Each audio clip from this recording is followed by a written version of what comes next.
नमस्कार दोस्तों, मैं हूं अमन और स्वागत करता हूं आपका अपने YouTube चैनल पर। दोस्तों, आज के हम इस वाले वीडियो में जीएफजी की प्रॉब्लम ऑफ द डे देखने वाले हैं, जो कि है eventual safe nodes. Eventual safe states medium mark की गई है, यानी ये ठीक ठाक प्रॉब्लम है और ये ग्राफ की one of the most important problems है। चलिए देखते हैं कि ये प्रॉब्लम क्या कहते हैं। यहाँ पे दिया गया कि एक डायरेक्टर ग्राफ दिया हुआ है V और E, और ये डायरेक्टर ग्राफ किस तरीके का है, ये है इसकी जो इंडेक्सिंग की गई है वो जीरो बेस्ड इंडेक्सिंग की गई है, इसीलिए यहाँ दिया हुआ है 0 से लेके V-1 तक इसकी नोट्स जाएंगे। उसके बाद दिया गया है कि यहाँ पे हमें क्या करना है, यहाँ पे एक टर्मिनल नोड होगी। टर्मिनल नोड कौन सी होगी? टर्मिनल नोड वो नोड होगी जिसपे कोई भी आउट गोइंग एजेस नहीं होंगी। और जो हमें इस प्रॉब्लम, जो हमारी एक्चुअल प्रॉब्लम वो क्या है, हमें यहाँ सेफ नोड ढूंढ के निकालना है। और सेफ नोड क्या है? सेफ नोड हर एक वो नोड है जो कि सिर्फ और सिर्फ टर्मिनल नोड पे जाके खत्म होती है। तो चलिए देखते हैं कि हमें इस प्रॉब्लम को हम कैसे सॉल्व कर सकते हैं। यहाँ पे जो हमारी लास्ट कंडीशन है वो ये है कि हमें जो भी आंसर है वो सॉर्टेड ऑर्डर में ढूंढ के रिटर्न करना है। चलिए देखते हैं कि इसका हम सोल्यूशन कैसे निकाल सकते हैं। तो सबसे पहले प्रॉब्लम समझने की कोशिश करते हैं। यहाँ हमारे पास एक ग्राफ दिया हुआ है जिसके एलिमेंट्स हैं 0, then 0 to 1, 0 to 1, 0 2, then 3, 5, 4 and at last 6। ये हमारे पास एलिमेंट दिए हुए हैं और यहाँ पे 0 से 2 के लिए नोट गई है, 2 से 5 के लिए गई है, 4 से 5 के लिए गई है, 1 से 3 के लिए गई है, 0 से 1 के लिए गई है, 1 से 2 के लिए गई है, 3 से 1 के लिए गई है और एट लास्ट ये 6 है। तो अब देखते हैं कि इसमें जो कौन सी टर्मिनल नोड्स हैं और कौन सी सेफ नोड है। तो टर्मिनल नोड की कंडीशन क्या थी? जहाँ पे कोई भी, जिस वाली नोड से कोई भी नोड बाहर नहीं जा रही थी। तो हम यहाँ देख सकते हैं कि जो हमारा 6 है, यहाँ से कोई भी नोड बाहर नहीं जा रही है, तो हमारा 6 एक टर्मिनल नोड हो गया। और हम यहाँ देख सकते हैं कि जो हमारा ये 5 है, यहाँ से भी कोई भी नोड बाहर नहीं जा रही है। तो हम ये क्लियरली देख सकते हैं कि जो हमारे पास जो दो टर्मिनल नोड्स हैं वो हैं 6 एंड 5। ये दो हमारे पास दो टर्मिनल नोड्स हैं। अब हमारे पास दूसरी कंडीशन क्या थी कि हमें सेफ नोड ढूंढना है। सेफ नोड्स वो नोड्स होती हैं जो कि टर्मिनल नोड पे, सिर्फ और सिर्फ टर्मिनल नोड पे खत्म होती हैं।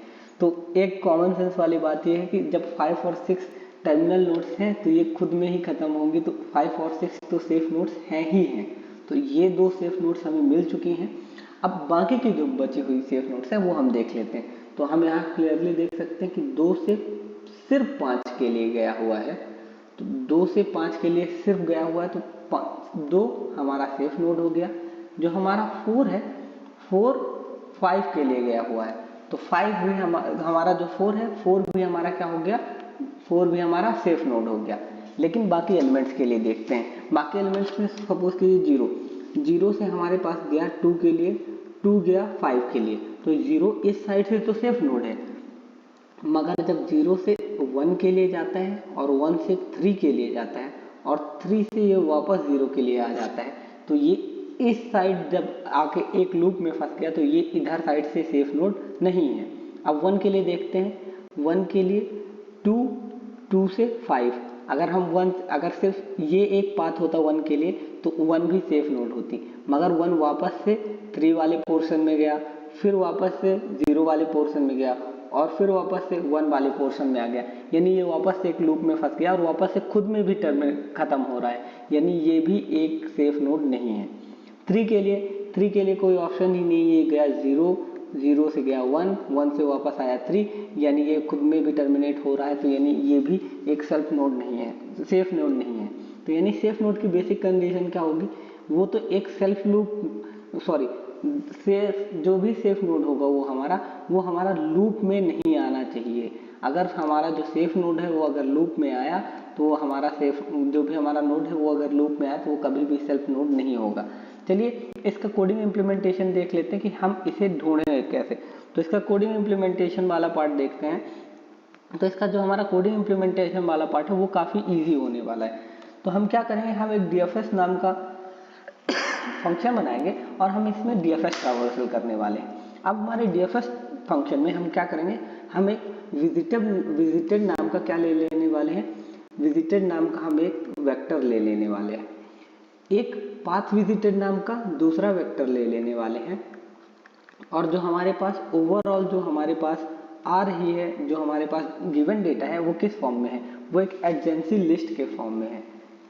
एडजेंसी लिस्ट, जो हमारा डेटा है वो गिवन एडजेंसी लिस्ट के फॉर्म में है। तो अब हम यहाँ से क्या करने वाले हैं, हम यहाँ से तीन के तीनों एलिमेंट्स को ढूंढने वाले हैं। तो हम क्या करेंगे, सबसे पहले हम करेंगे कि हम हमेशा हमें जो नोट्स दी गई है वो 0 to v-1 के फॉर्म में दी गई है, इसलिए हम एक फॉर लूप लगाएंगे और फॉर लूप में हम क्या करेंगे, हम फॉर लूप में 0 से लेके v के लिए फॉर लूप कॉल करेंगे। जो हमारा i है वो हमारा 0 से चलेगा और i हमारा कहाँ तक जाएगा, जब तक v से छोटा है, यानी v-1 तक। अब इसके बाद क्या करेंगे, जब भी हमारा कोई भी नया एलिमेंट होगा उसका विजिटेड और पाथ विजिटेड हमेशा 0 होगा। फॉर एग्जांपल यहाँ छः एलिमेंट्स हैं, तो 0 के लिए 0, 1 2 3 4 5, टोटल ये 6 एलिमेंट्स हो गए। और यहाँ पे पाथ विजिटेड भी सेम के लिए 0 होगा, 0 0 0 0 0, दोनों के लिए विजिटेड और पाथ विजिटेड 0 हो गया। अब हम क्या करेंगे, हम सब के लिए क्या करेंगे, हम सब के लिए कॉल करेंगे क्या, डीएफएस एल्गोरिथम। तो अभी हमने कॉल किए हैं डीएफएस एल्गोरिथम कहाँ के लिए, हमने कॉल किए हैं 0 के लिए। तो चलिए 0 के लिए डीएफएस एल्गोरिथम कॉल करते हैं। सबसे पहले हमने क्या कहा, सबसे पहले हमने कहा कि जो हमारा विजिटेड है उसको मार्क कर दो 1। तो हमने क्या कहा, हमने कहा कि जो हमारा विजिटेड है उसको मार्क कर दो 1, और नेक्स्ट वाली लाइन में हमने क्या कहा, हमारा जो पाथ विजिटेड है उसको भी मार्क कर दो 1। तो हमने विजिटेड और पाथ विजिटेड दोनों को मार्क कर दिया 1। अब इसके बाद मैंने क्या कहा, इसके बाद मैंने कहा कि जो भी हमारा एडजेंसी लिस्ट है किसके रेस्पेक्टिव में, नोड के रेस्पेक्टिव में। अगर आपको एडजेंसी लिस्ट नहीं पता तो मैं आपको बता देता हूँ कि फिलहाल एक एग्जांपल देके बता देता हूँ। मैं आपको नए वीडियो में एडजेंसी लिस्ट के बारे में प्रॉपरली बताऊंगा, बट यहाँ पे सिर्फ एक एग्जांपल दे देता हूँ कि 0 की एडजेंसी लिस्ट कैसे बनेगी। एडजेंसी लिस्ट में क्या होगा कि 0 पड़ा हुआ होगा और 0 के करस्पॉन्डिंग एक वेक्टर पड़ा हुआ होगा जिसमें पूरे के पूरे एलिमेंट्स स्टोर होंगे, जहाँ 0 से आउटगोइंग मतलब 0 से जहाँ के लिए नोट्स जाएगी। फॉर एग्जांपल 0 से नोट जा रही है 1 के लिए, तो इसमें पड़ा हुआ होगा 1, और 0 से नोट जा रही है 2 के लिए, तो यहाँ पड़ा हुआ होगा 2। तो ये 0 की एडजेंसी लिस्ट होगी।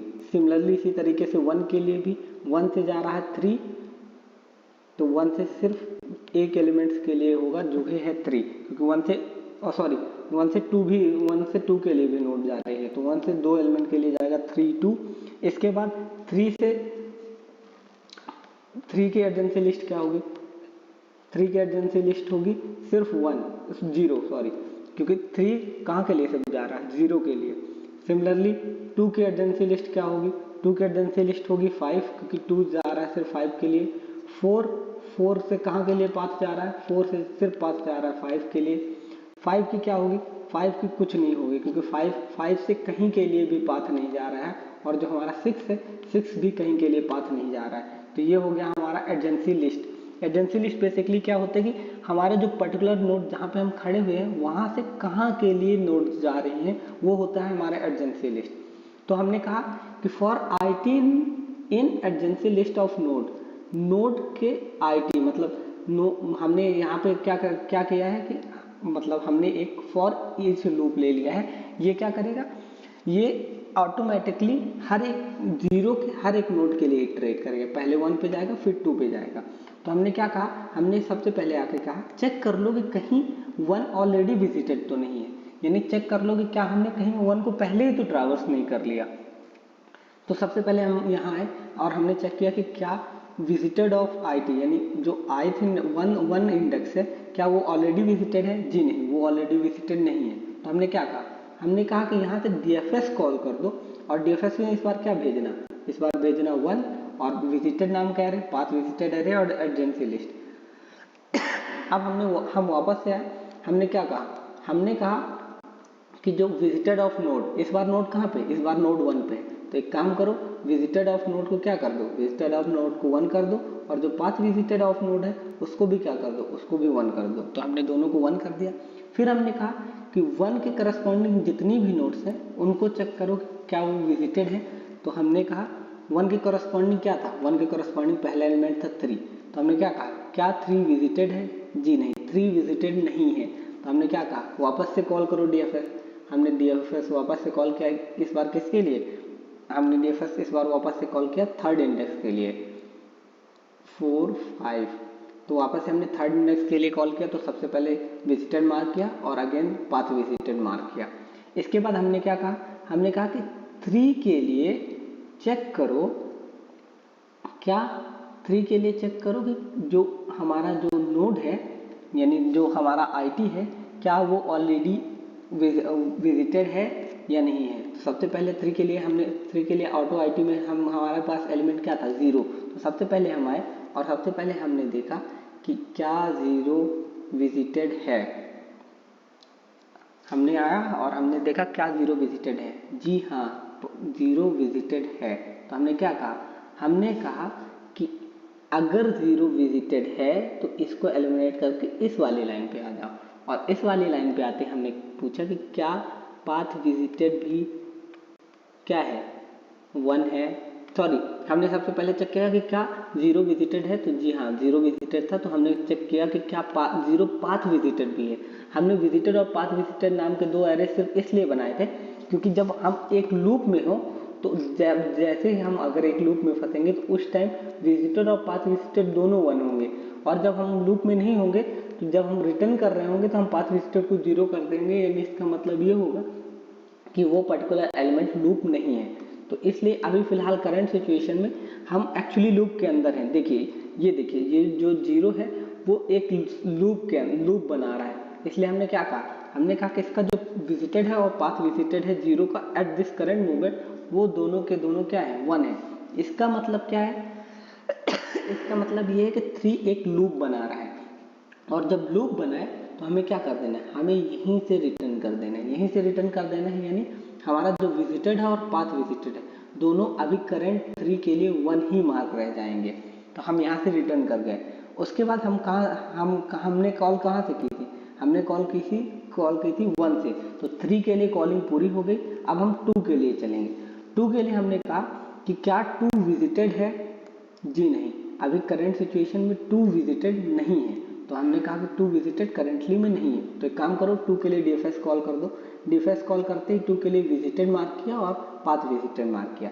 फिर हमने कहा कि for IT in auto adjacency node, यानी एडजेंसी 2 जितने भी एलिमेंट्स के लिए जा रहा है वहाँ के लिए क्या चेक करो क्या विजिटेड है। तो सबसे पहले हमने चेक किया 5 के लिए, 5 हम आए 5 पे, हमने चेक किया कि क्या 5 विजिटेड है, जी नहीं 5 विजिटेड नहीं था। तो हमने वापस से DFS एल्गोरिथम कॉल कर दी, और DFS एल्गोरिथम कॉल करते क्या किया, हमने 5 को विजिटेड मार्क कर दिया। अब 5 को विजिटेड मार्क करते ही हमने क्या कहा कि 5 से जितनी भी नोट्स जा रही हैं वहाँ के लिए चेक कर लो। तो हम आए और हमने चेक किया कि 5 से कहीं के लिए भी नोट्स नहीं जा रहे हैं, तो जो हमारा ये था फॉर लूप वो डायरेक्टली टर्मिनेट हो गया, और फॉर लूप टर्मिनेट होते ही हमें क्या मिला, हमने कहा कि जो पाथ विजिटेड है उसे 0 कर दो, यानी जहाँ पे भी अभी करेंटली खड़े हुए हैं वो वाली एलिमेंट कहीं के लिए भी नहीं जा रही है, मतलब वो या तो टर्मिनल नोड है या तो एक सेफ नोड है। तो उसको हमने क्या कहा, उसको हमने कहा कि इसको 0 कर दो। तो 5 पे हमने 5 अभी विजिटेड मार्क है, लेकिन हमने उसका पाथ विजिटेड 0 कर दिया। विजिटेड हमने इसलिए मार्क किया कि हम जब कभी इन फ्यूचर लौटे और वापस से 5 के लिए कॉलिंग हो तो हमें ऑलरेडी दिख जाए कि हमने 5 के लिए ढूंढ लिया है कि या तो ये विजिटेड है या तो नॉट, मतलब या तो ये सेफ है या तो नहीं। तो हमने क्या कहा, हमने कहा कि पाथ विजिटेड को 0 कर दो, यानी 5 के लिए हमने 0 डाल दिया। उसके बाद हमने क्या कहा, रिटर्न कर दो फॉल्स, यानी जो 5 है हमारा वो क्या है, वो एक सेफ नोड है, यानी वो एक लूप में नहीं फंस रहा है, इसलिए हमने क्या रिटर्न करवा दिया, हमने फॉल्स रिटर्न करवा दिया। अब ये कॉलिंग कहाँ से हुई थी, ये कॉलिंग हुई थी कहाँ से, 2 से। तो सबसे पहले यहाँ पे क्या था, यहाँ पे था कि यहाँ से हमने कॉल किया था 5 के लिए, 5 के लिए यहाँ से क्या रिटर्न आया, यहाँ से रिटर्न आया फॉल्स। तो अगर ये इफ के अंदर अगर हमारी कंडीशन फॉल्स होती है तो हमारा इफ एग्जीक्यूट नहीं होगा, इसलिए यहाँ से ट्रू रिटर्न नहीं होगा, यहाँ से डायरेक्टली कहाँ आएगा, यहाँ से डायरेक्टली ये टर्मिनेट होके बाहर आ जाएगा फॉर ईच लूप के। अब वापस आए, हमने देखा क्या 2 से कहीं और के लिए नोड जा रही है? जी नहीं, 2 से कहीं और के लिए नोड नहीं जा रही है। तो ये पूरा का पूरा फॉर लूप एग्जीक्यूट हो गया। और हमने क्या कहा? हमने कहा जो हमारा पाथ विजिटेड ऑफ नोड हमारे अभी करंट पे क्या थी? हमारे करंट पे नोड थी 2। तो हमने क्या कहा? हमारा इसका पाथ विजिटेड 0 कर दो। यानी इसका मतलब ये है कि 2 से भी कहीं के लिए नोड नहीं जा रही है। तो हमने इसका पाथ विजिटेड क्या कर दिया? 0 कर दिया। अब इसके बाद हमने क्या किया? हमने इसके बाद इसका 2 की कॉलिंग कहाँ से हुई थी? 2 की कॉलिंग हुई थी हमारे 1 से। तो हमने क्या कहा?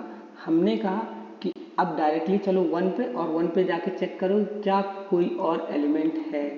तो 1 पे जाके जब हमने चेक किया तो 1 पे कोई और एलिमेंट नहीं था। तो हमने यहाँ से क्या किया?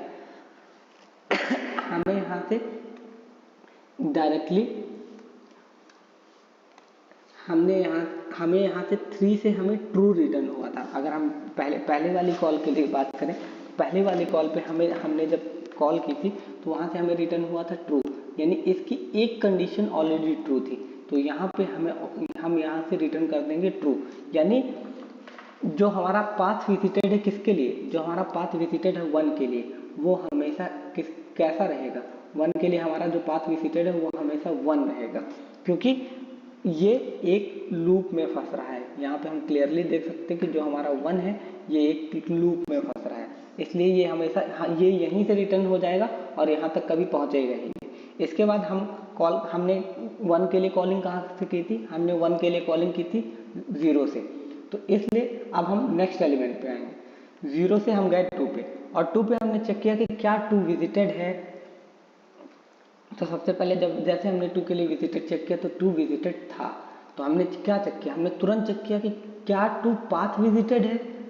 अगर 2 पाथ विजिटेड है तो यानी ये एक लूप है, लेकिन हमने 2 के लिए चेक किया तो 2 पाथ विजिटेड नहीं है, यानी ये एक लूप नहीं है। तो ये वापस से आया और वापस से आके नोड 0 करके चला गया। लेकिन 0 के लिए हमारा जो 1 था वहाँ से हमें क्या रिटर्न हुआ था? वहाँ से हमें ट्रू रिटर्न हुआ था, इसलिए ये क्या करेगा? ये यहाँ से भी ट्रू रिटर्न करेगा। यानी 0 के लिए भी ये कभी पाथ विजिटेड वाले सेक्शन में नहीं आएगा, यहीं से ये लौट जाएगा, और यहीं से लौट जाएगा तो जो इसकी करंट सिचुएशन थी वो ऐसे ही एज इट इज मेंटेन रहेगी, यानी 1 and 1। अब इसके बाद हमने क्या कहा था? हमने एक फॉर लूप रन किया था 0 से n-1 के लिए, v-1 के लिए। तो अभी हमने 0 के लिए कॉल किया था, अब हम वापस आएंगे, वापस से हम 1 के लिए आके चेक करेंगे। अगर 1 के लिए कॉलिंग नहीं हुई होगी तो कॉल करेंगे, अदरवाइज नहीं करेंगे। तो 1 के लिए आके चेक किए, 1 के लिए ऑलरेडी कॉलिंग हो चुकी है। सिमिलरली 2 के लिए चेक किए, 2 के लिए हो चुकी है। 3 के लिए चेक किए, 3 के लिए हो चुके। अब हमने किसके लिए चेक किया? अब हमने चेक किया 4 के लिए। सॉरी, मैंने यहाँ पे 5 कर दिया था, एक्चुअली ये 4 था, क्योंकि हमने n-1 इंडेक्सिंग करके लिए है ना, तो इसलिए ये यहाँ पे 4 होगा। अब हमने क्या किया? हमने यहाँ पे फोर्थ इंडेक्स के लिए लिया। फोर्थ इंडेक्स के लिए जब हमने लिया तो यहाँ पे फोर्थ इंडेक्स के लिए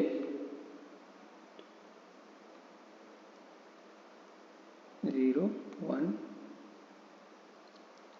2, 3 के लिए था, 3 के लिए था, 5 के लिए नहीं था। ओवरऑल सॉरी, यहाँ पे ओवरऑल 7 बनने वाली हैं। ओवरऑल यहाँ पे 7 नोड है तो 6 इंडेक्स भी होगा, ये है 6 इंडेक्स। उसके बाद हमने क्या कहा? हमने कहा 4 के लिए अभी यहाँ से कॉलिंग नहीं हुई थी, 4 अभी भी विजिटेड और पाथ विजिटेड 4 का 0 है। तो हमने क्या कहा? हमने कहा 4 के लिए कॉलिंग करो। हम आए और हमने क्या किया? हमने कहा विजिटेड और पाथ विजिटेड किसके लिए? विजिटेड और पाथ विजिटेड 4 के लिए दोनों मार्कर तो 1। तो हमने विजिटेड और पाथ विजिटेड 4 के लिए दोनों मार्क कर दिया 1। इसके बाद हमने कहा कि चेक करो कहाँ के लिए? चेक कर लो ऑटो IT इन नोड्स, मतलब जो भी 4 से जितनी भी नोड्स गई हैं, और 4 से कितनी नोड गई है? 5। तो सबसे पहले क्या करो? 4 से 5 के लिए चेक करो क्या 5 विजिटेड है? हाँ 5 विजिटेड है, तो डायरेक्टली एल्स इफ कंडीशन पे आ जाओ। एल्स इफ कंडीशन पे आने के बाद चेक करो कि क्या 5 जो है पाथ विजिटेड है। सबसे पहले हम आए और हमने चेक किया क्या 5 पाथ विजिटेड है? जी नहीं, 5 पाथ विजिटेड नहीं है। तो ये पूरा का पूरा फॉर लूप टर्मिनेट हो गया, क्योंकि 5 के बाद कोई भी एलिमेंट है नहीं 4 के पास चेक करने के लिए। तो वो यहाँ आया और यहाँ के बाद उसने क्या किया, उसने कहा कि 4 को भी पाथ विजिटेड 0 कर दो, यानी 4 भी एक डायरेक्टली सेफ नोड की तरफ जा रहा है, तो 4 का भी पाथ विजिटेड क्या कर दो, 0 कर दो। तो हमने यहाँ पे 4 का भी पाथ विजिटेड 0 कर दिया। अब इसके बाद हमने क्या कहा, हमने इसके बाद कहा कि अब वापस से जो हमने फॉर लूप रन किया था वो हमारा 4 तक आ गया था। अब हम फॉर लूप के लिए बोले कि अब 5 के लिए कॉल करो। 5 के लिए ऑलरेडी ये विजिटेड था, तो 5 के लिए ऑलरेडी ये विजिटेड है, तो 5 के लिए कॉल नहीं करेंगे। 6 के लिए नॉट अभी विजिटेड नहीं है, तो हमने क्या कहा, हमने कहा 6 के लिए कॉल करो। और जब हमने 6 के लिए कॉल किया तो सबसे पहले हमने क्या किया, 6 के लिए हमने विजिटेड और पाथ विजिटेड दोनों को मार्क कर दिया 1, विजिटेड और पाथ विजिटेड दोनों को मार्क कर दिया 1। इसके बाद हमने क्या कहा, इसके पूरे के पूरे लूप में जाओ और क्या करो, ट्रैवर्स करो, लेकिन 6 का कोई भी एलिमेंट था ही नहीं, तो डायरेक्टली फॉर लूप से बाहर आ गए। और हमने क्या कहा, पाथ विजिटेड को 0 कर दो, तो यहाँ पे हमने क्या कहा, पाथ विजिटेड को 0 कर दो, और हमने यहाँ पे पाथ विजिटेड को 0 कर दिया। अब जैसे ही हमने इसके पाथ विजिटेड को 0 किया तो इसका क्या हुआ, इसका डायरेक्टली मतलब ये निकला कि इसका जो पाथ विजिटेड है ये 0 हो गया, यानी ये भी एक या तो खुद टर्मिनल नोड है या तो सेफ नोड की तरफ जा रहा है, तो हमने इसका पाथ विजिटेड 0 कर दिया। अब अगर हम इसका पूरे के पूरे एरे को देखें तो इस पूरे के पूरे एरे में जो हमारे पास पाथ विजिटेड है वो है एक्चुअली हमारा आंसर। जहाँ पे भी पाथ विजिटेड 0 है वो एक्चुअल हमारा आंसर है। तो यहाँ पे पाथ विजिटेड 2 के लिए 0 है, 4 के लिए, 5 के लिए और 6 के लिए। तो हम क्या करेंगे, फॉर लूप रन करेंगे 0 से b-1 के लिए, ताकि हमारा असेंडिंग ऑर्डर में आ जाए, और जहाँ जहाँ पे 0 है वहाँ पे हम आंसर में स्टोर करा लेंगे। यानी हमारे आंसर में क्या आएगा, 2 3 सॉरी हमारा जो आंसर है वो आएगा 2 5, जो हमारा आंसर है उसमें आएगा 2 देन 4 देन 5 देन 6, और हम आंसर को क्रॉस वेरीफाई कर लेते हैं। हमारा जो आंसर है 2 4 5 6 एस इट इज हमारा आंसर आ रहा है। अब चलिए इसका पूरा कोडिंग इम्प्लीमेंटेशन देख लेते हैं। तो इसका जो पूरा कोडिंग इम्प्लीमेंटेशन है वो ये है, हमने एक वेक्टर बनाया था जो कि 0 से पहले ही हमने उसे इनिशियलाइज कर दिया था वेक्टर, क्योंकि इस बार साइज 7 थी, इसलिए 0 से लेकर 6 इंडेक्सिंग तक 0 1 2 3 4 5 और ये 6 इंडेक्सिंग तक सबको हमने क्या कर दिया, सबको हमने 0 मार्क कर दिया था। पाथ विजिटेड पे भी हमने सेम कॉन्सेप्ट अप्लाई किया था, 0 1 2 3 4 सॉरी 0 मार्क करना था, इंडेक्सिंग में लिख रहा हूँ 0 0, this is 5th and this is 6th, सबको हमने 0 मार्क कर दिया। उसके बाद हमने एक फॉर लूप चलाया था जो कि 0 से v से 1 कम तक जा रहा था, यानी 1 कम तक कब जाएगा, जब लेस देन कहाँ होगा, v तक। तो हमने क्या कहा, हमने कहा कि अगर ये विजिटेड नहीं है तो कॉल कर देना dfs, तो हमने विजिटेड नहीं था तो हमने dfs कॉल कर दिया। उसके बाद हमने क्या कहा, हमने एट लास्ट कहा था कि जहाँ जहाँ पे भी हमारा जो पाथ विजिटेड है वो क्या हो, जहाँ जहाँ पे भी हमारा जो पाथ विजिटेड हो वो 0 हो तो उसको पुश कर देना। तो यहाँ पे हमारा जो पाथ विजिटेड था वो कहाँ पे 0 था, वो था 2 देन 4 5 6, तो वहाँ पे हमने पुश करा दिया। और एट लास्ट हमने क्या कहा, एट लास्ट हमने कहा कि जो हमारा फाइनल आंसर है उसको रिटर्न कर दो। तो हमारा जो फाइनल आंसर था हमने उसे एज इट इज रिटर्न कर दिया। दोस्तों अगर आपको ये हमारा एक्सप्लेनेशन अच्छा लगा हो तो कृपया लाइक, सब्सक्राइब और शेयर करना ना भूलें। Thank you.